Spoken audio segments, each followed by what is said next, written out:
Mostly conventional acres. I have one field certified organic, and that's actually where I use their products. And so corn, soybean, I do soybean, corn is my conventional rotation.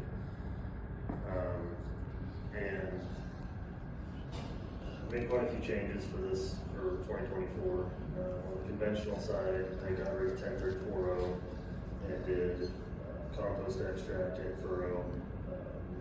That was one thing I tried. And that was the main thing I changed on the conventional. Did cover crop on pretty much every acre on the organic. So that's where I use their products. I'll do a little more of a history on the organic. I haven't been doing it for very long. So this year was corn, and then my first 2 years certified organic, I also had corn. And then there was 1 year in between where I tried kind of a weird, I guess you'd call it intercropping, polycropping thing. It was kind of an interesting test, but I won't get into that. I'll just compare all my corn years. So first 2 years of corn, I did roughly $200 an acre of chicken litter each year. Full tillage, apply the chicken litter, disc it twice, maybe even a third time, plant. First year I had alfalfa come back. That's what I transitioned with, was the alfalfa. And I pretty much did no-till organic the first year. The alfalfa kept the weeds out. But there was also areas where it choked out the corn. So it was kind of a hit and miss. Yield wasn't great. Next year, pretty much did the exact same thing, except I did tillage passes. The alfalfa was thin by the time I disced it twice and planted into it. And still have $200 an acre of chicken litter applied to it. And my pivot flew down mid-season, so it was kind of dry land with all the tillage and everything. So that really stressed the crop, and my yield was about the same as the first year. So yields weren't great. It was probably mid 160s was all I pulled off of that field, which maybe isn't terrible for organic, but it could be better, especially with $200 an acre of chicken litter on it. So then skip a year. I had a pretty great cover crop of legumes, kind of late fall of 23, and so I didn't do any chicken litter. There was no nitrogen applied of any kind for my 24 corn year. And I was kind of just going to use it as an experiment, just to see what could I do with no applied nutrients, period, on the organic.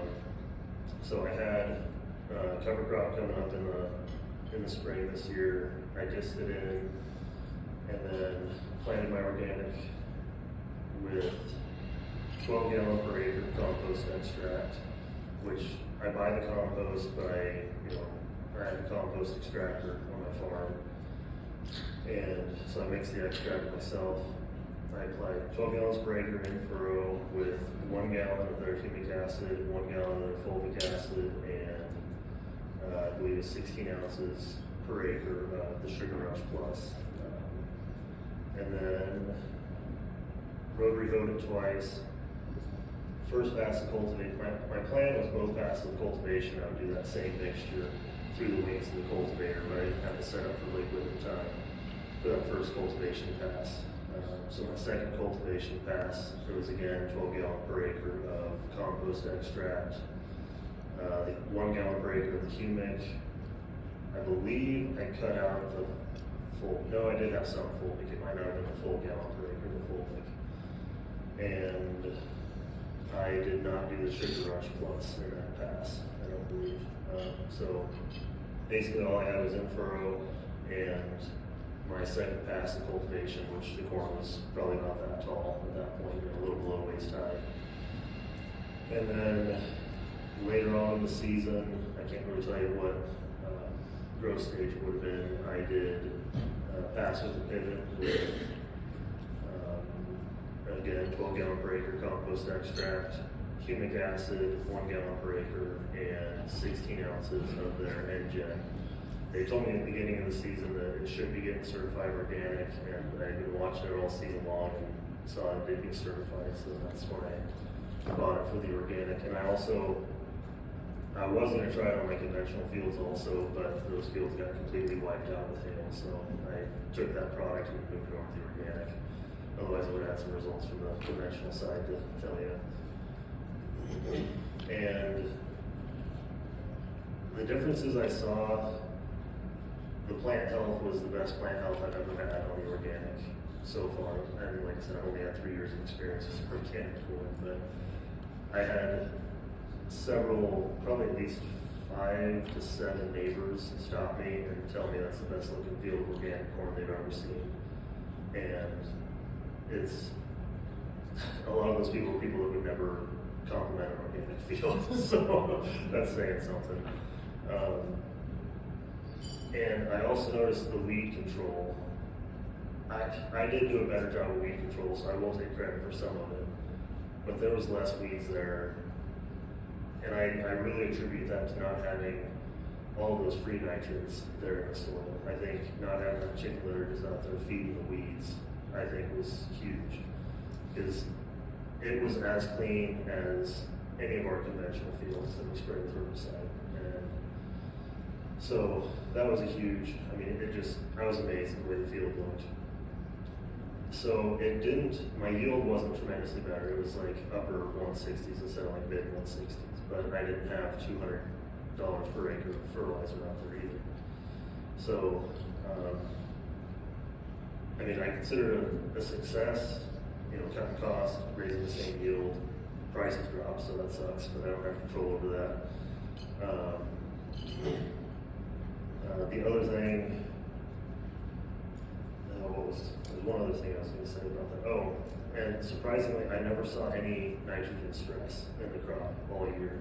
And you could see the places where there was nitrogen stress, if you looked where I was pulling it into the field, you would see a little bit of nitrogen stress, and you could tell it was where my fertilizer pump, once it would kick in and get up to rate, the nitrogen stress went away.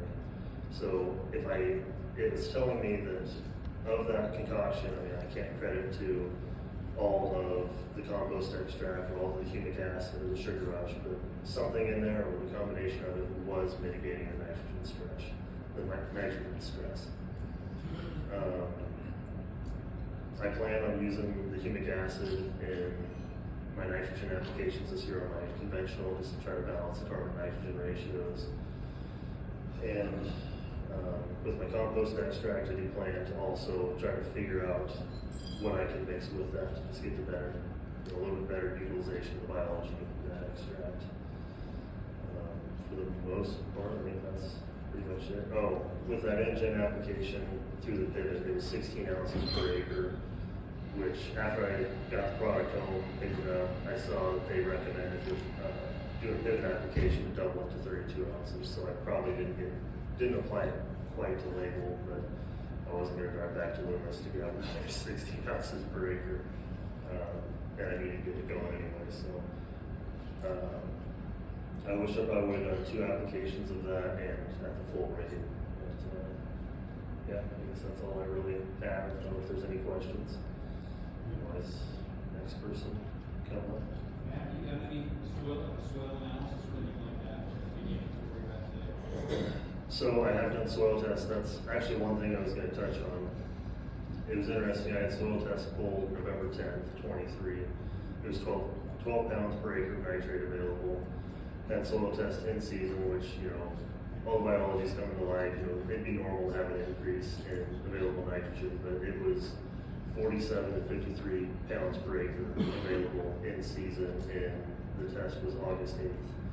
And I mean, I'm not a soil scientist, but I guess I would have expected the crop would maybe held those numbers a little lower. But to have that many pounds of available nitrogen that late in the season surprised me with none applied.